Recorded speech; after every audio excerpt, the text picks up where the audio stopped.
Where we finished off yesterday was with this here. We stopped at area and perimeter and talking about this here. Now a triangle, square, and rectangle, they do give us formulas for the perimeter, but really it's just adding all the sides together. Now a square, it says 4 times s. Well, if each of the sides are all the same, how many sides are there? 4, so we can multiply it by 4 to get the side length, or we can just add all 4 together. It works either way. A rectangle is the same thing. We just add all the side lengths together to get the perimeter of the rectangle. Now the area formula for a triangle, area is equal to 1/2 the base times the height. And a rectangle or square, area is equal to length times width. But again, as we said, for a square, the length and width are going to be the same, the side length. Because we can say s squared, because length and width are both going to be the same value, so it's multiplying it by itself. Or we can just say length times width. It's the same. It's the exact same.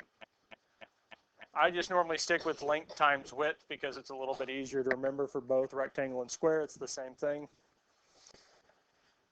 And we'll get to the same answer.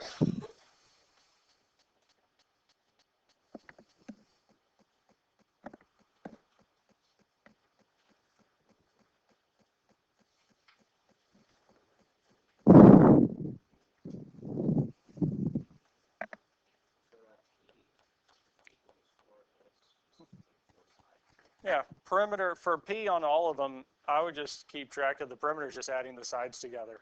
We can use the formula, but I feel like the formula is about as quick as just adding all the side lengths together. It's going to take about as much time. So we don't save any real time with using the formula, especially for triangles. Yes, sir? Area is just anything that takes up space. Yep. We ready for the first example? So what we're going to look at first is perimeter. Now with the homework, I will give you a piece of graph paper if you want to graph them. We did? Yeah. Awesome.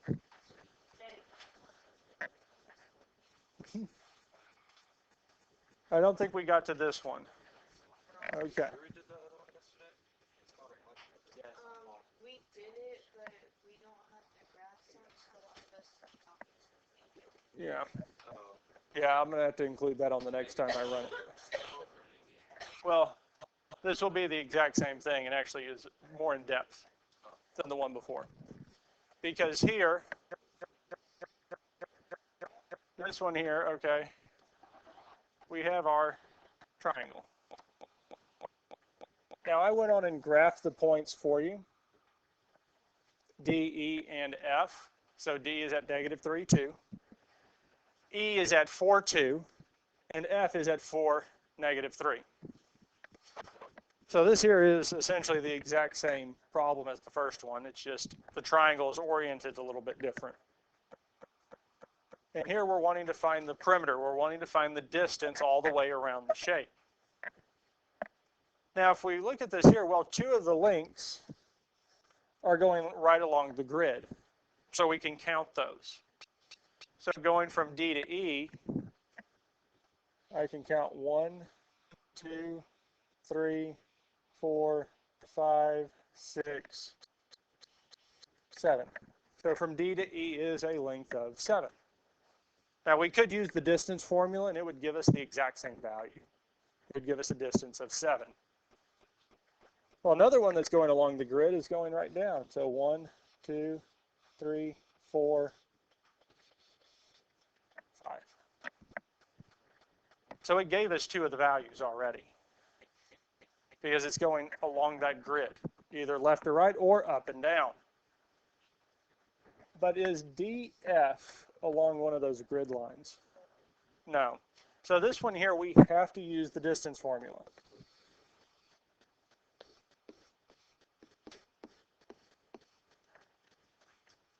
And as we covered the other day, the distance formula is x2 minus x1 squared plus y2 minus y1 squared.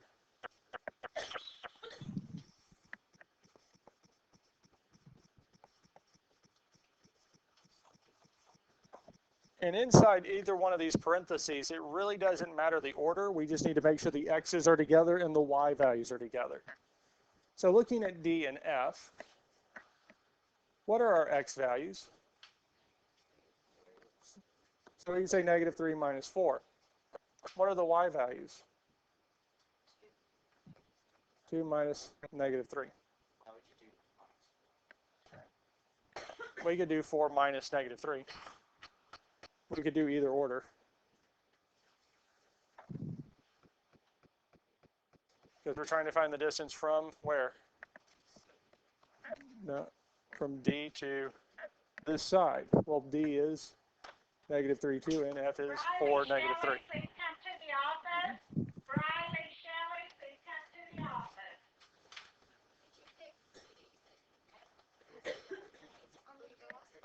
Yep, because this is the side we don't know, so we need to find its distance.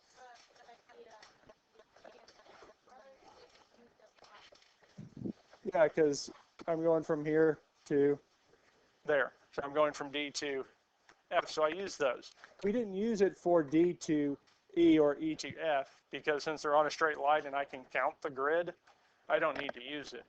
We can use it and it would tell us that D to E is 7 and E to F is 5.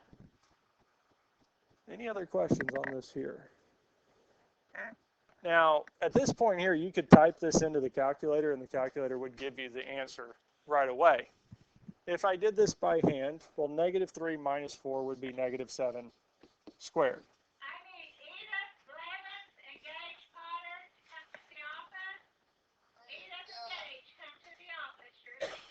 So here, negative and negative make a positive, so 2 plus 3 is 5. Now 7 squared is going to be 49, and it would be positive. Is when we say squaring, we're multiplying the number by itself, so it'd be -7 times -7, which would make it positive. And then 49 plus 25 will be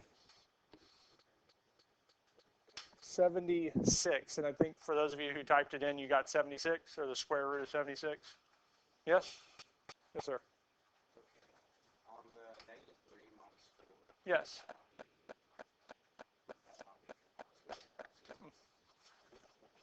No, since we're subtracting. Multiplication, it would make positive, but not with addition or subtraction. Because we're subtracting a negative. Yes. 74? Yes. It is 74. Sorry. I did. It happens from time to time. So it's the square root of 74.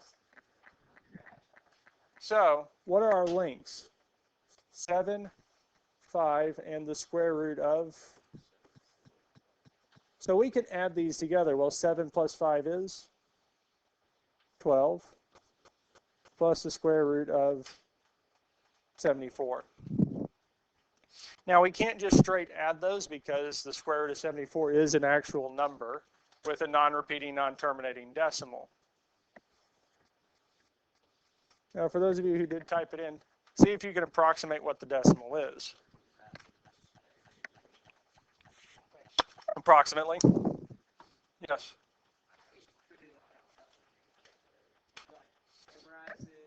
What? No.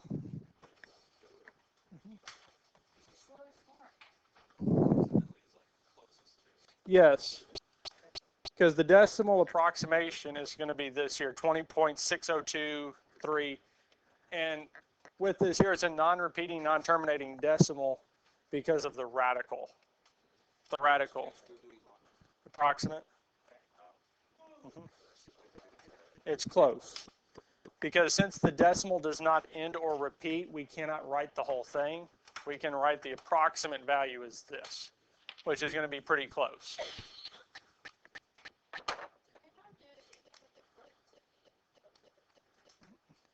If D, E, and EF, if those two lines hadn't been on a straight axis where we could count the grid, then we would have had to use the distance formula to find it.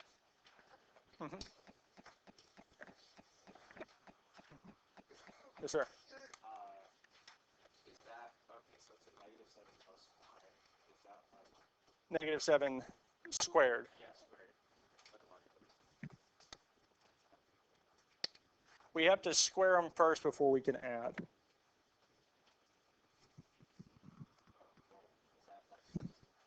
Yes.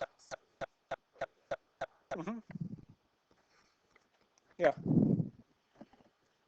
Any other questions on this here before we look at the next one? Now we do have another triangle.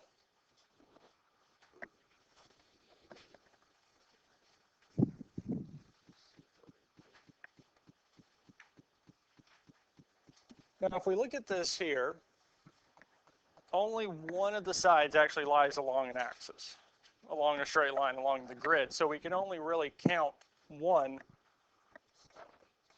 just D to H. 2, 3, 4, 5. So one of our distances would be 5.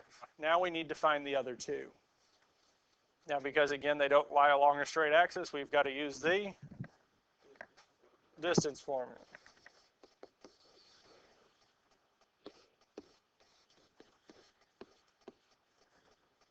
So do we want to go from G to J or H to J first? H to J. Okay, H to J. So we're going from H to J first. Wouldn't it be the same thing? We'll see. So what are our X values? So 2 and -1. Because the -3, the second value is always going to be Y in any coordinate paired. And then our Y values are going to be 2 minus -3. Now we can type this straight into the calculator like this here. We can type it in and it'd give us the answer. Now if we did this by hand, a negative and negative would make a positive. A negative and negative would make a positive. So 2 plus 1 would give us squared. Here, 2 plus 3 is 5 squared. 3 squared is 9, and 5 squared is, and 9 plus 25 would be the square root of 34. So the distance from H to J is going to be the square root of 34. So like on the plus and stuff, I can do that. But it's gonna look like negatives. Well, luckily we have a calculator.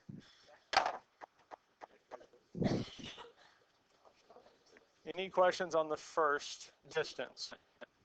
Are we good with the first distance here? Okay.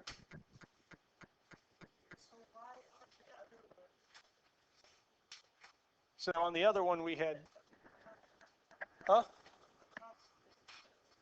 here we haven't done anything yet because the square root of 34, we're just leaving it as that for now because we still need to find the other length. Because we'll have to have an approximate because the square root of 34 does not simplify down lower than that. It is most likely going to be 5 point something, 5.8.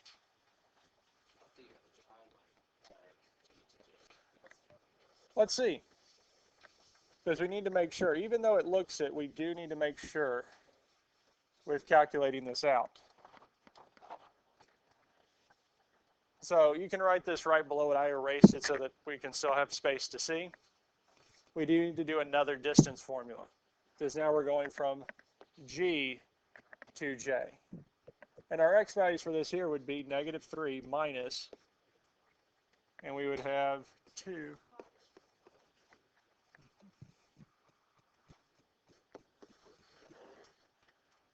Well, here, the negative and negative would make a positive. So -3 plus 1 is going to be -2.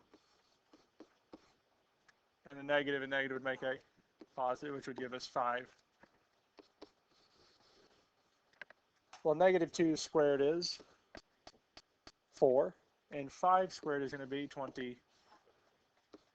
And 4 plus 29.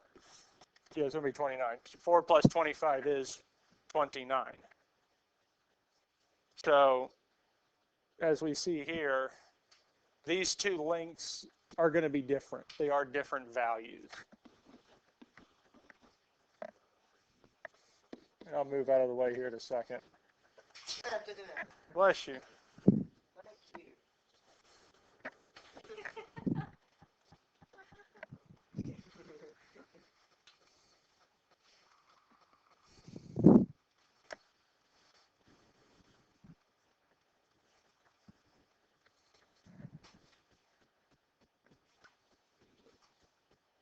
Now at this point here, we can type this all into the calculator to get what those are, because I'm not going to ask you to try to do the square root of 34 and figure out what these approximately are.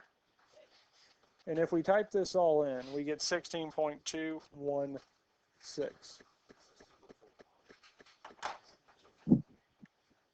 I don't know. Any questions on this here? Any questions on anything we've done so far? Square root, second, and then the x squared button. Oh, okay, I see it. Yep. Right. I'm sorry, guys.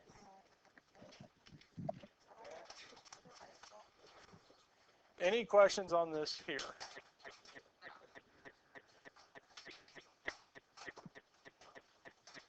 Let's look at this one here.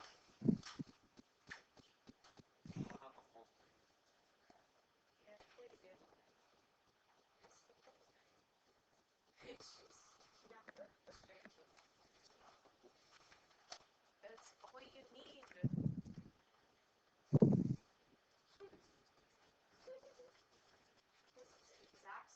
Yep. So, looking at this here, we do have two sides of this quadrilateral that we can count. We can count the top and the MN and KL. So 1, 2, 3, 4. We have 1, 2, 3, 4.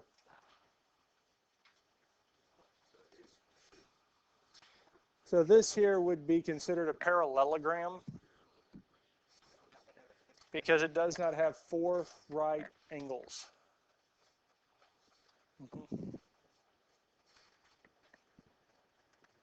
Now, N to K and M to L are not straight lines. Well, they are straight lines, but they're not along an axis, so we can't just count its distance.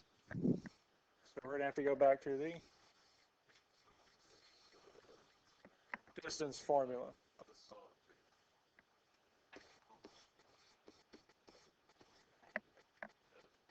So we'll go from K to N first. So the X values would be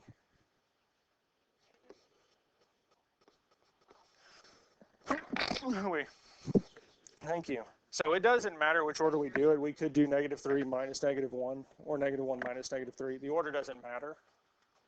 Then the Y values will be 1 minus -2. And again, at this point here, we could type this all into the calculator. We can let the calculator do the work. If we did it by hand, the negative and negative would make a positive.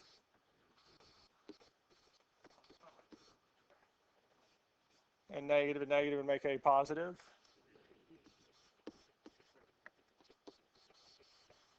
Well, 2 squared is 4, and 3 squared would be 9, bless you. Square root of 13.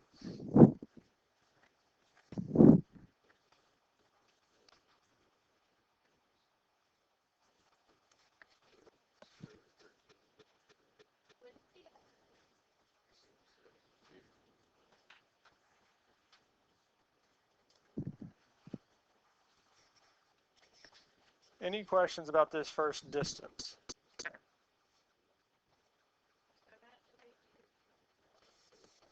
Yes.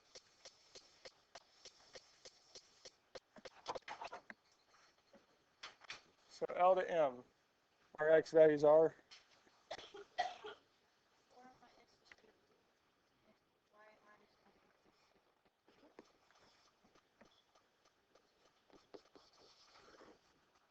4 minus 2 is squared plus negative and negative make a, so we get 3. 2 squared is 3 squared is, which just gives us the square root of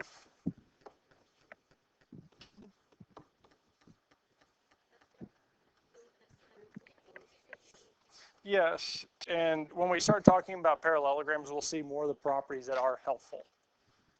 Because there are different properties to these different shapes And once we cover them, we'll be able to utilize them. Now we just need to add these together. Well, 5 plus 5 is? Square root of 13 plus the square root of 13 is 2 square root of 13. Now, if we type the whole thing in, what does it tell us the decimal approximation is?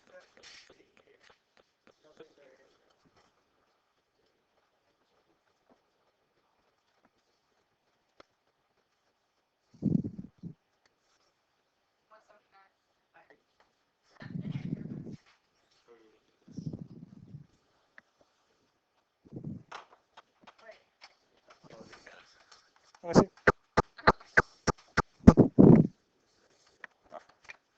10 plus 2, Now, what did you just put? 2 square root of 13. That one? So second. Oh, Mm-hmm. second. Yep. Yeah, we want the square root. So that would have been squared. Any other questions on this here?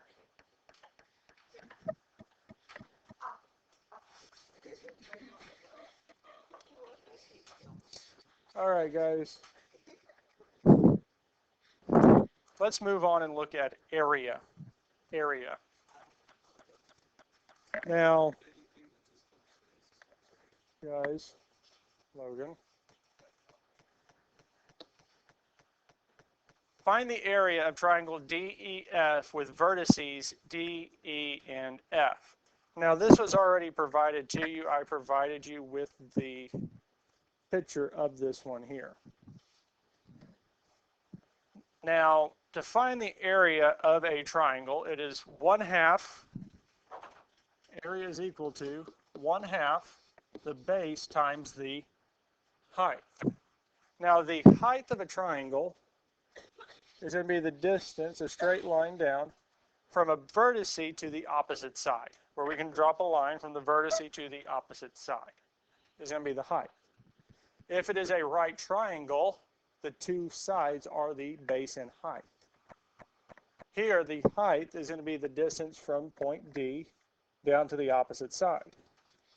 And the base is going to be that side that the height connects to. Well, both of these. The height, so the line we drew first from D to the opposite side going straight down is the height of the triangle. So this here is the height, and this here is the base. Well, both of these are on a straight axis going straight up and down. So we can count them. So the distance is 1, 2, 3, 4, 5, 6. And we can count the base. 1, 2, 3, 4, 5, 7, 8.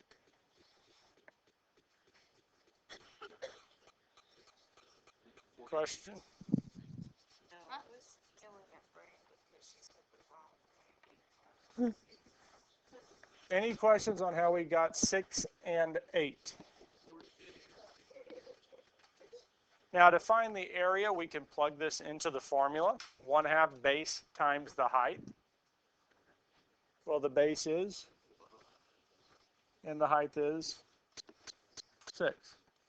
Now 1/2 times 8 times 6, since those are all straight numbers, we could type this into the calculator. We don't have to do this by hand. So 1/2 of 8 is, and 4 times 6 is, and that right there would be the area of the triangle. Because we can do 6 times 8, which would be 48, and 1/2 of 48 is. It doesn't matter which order we do it, we will get to the same answer.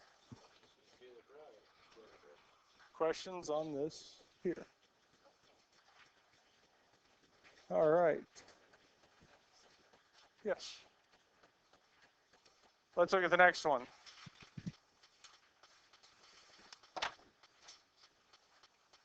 Question. What class done all this? Huh? What class done all your Geometry, we're gonna get to that? if we get there. So, looking at this here, we need the base and the height. So, we can drop a line straight down from G, or we can drop one down that has a straight line. And we can count its distance. So here would be 1, 2. So we have a height of 3. Now the base, 1, 2, 3, 4, 5. And our area formula is 1/2 the base times the height. Our base length is, and the height is.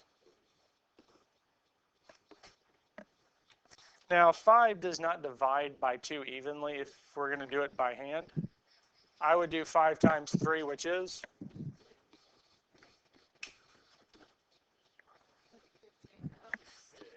And 1/2 of 15 is? 5 times 3 would be 15. Guys. What if we did that on the calculator? Halves. The button right above enter, the 2 arrows, hit it, and it switches it to 7.5. I will take either one. If you get a fractional answer, put a fractional answer. If you get a decimal, put a decimal. I will go back and make sure that they are the same thing, because if they are, I'll take it. If not, I won't. Questions on this here? Okay. We have 2 problems left. 2 problems left. This right here is the first one. We have homework. Yes. What's our test? After we finish the chapter. We'll see. I'll have to look and see. Let's look at this here first. So we do have a square or rectangle, 4-sided shape. We have a quadrilateral. It does look like a square, and it is along the grid. Both sides, all sides are straight along the grid, so we can count. We don't have to use the distance formula. So if we count here, we've got 1, 2, 3. If we count here, we've got 1, 2, 3. 1, 2, 3. 1, 2, 3. So the perimeter would be 12. Area is length times, our length is 3, and the width is, and 3 times 3 is. So the area for this square is 9. Yeah, you can count the squares inside as well. Any questions on this here? Are you ready for the last one? So if we look at this here, it is a rectangle. So they're all along straight lines, so it'd be easy. Yes. 1, 2, 3, 4, 1, 2, 3, 4. 1, 2, 3. 4 times 3 is 12. Switch it. 12. 4 times 3 is 12. Oh, I thought you did the whole entire. Yep, you're good. You're good. Are we good with this here? Can we, like, earn those? To count the squares? Yeah. As long as it is along the grid line. As long as it is along the grid line, that will work. Now, if we had something like this here tilted where we don't have the full squares, then we'll need to do the calculations. But this here, we just use the distance formula for 2 of the sides. Because once we get the distance formula for the 2 side lengths, then we can multiply those together.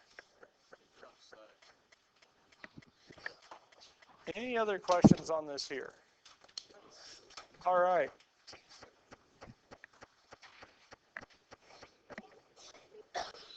That is it. So your assignment is on page 32, 3 through 9, and 13 through 15. I do have graph paper here for y'all to use.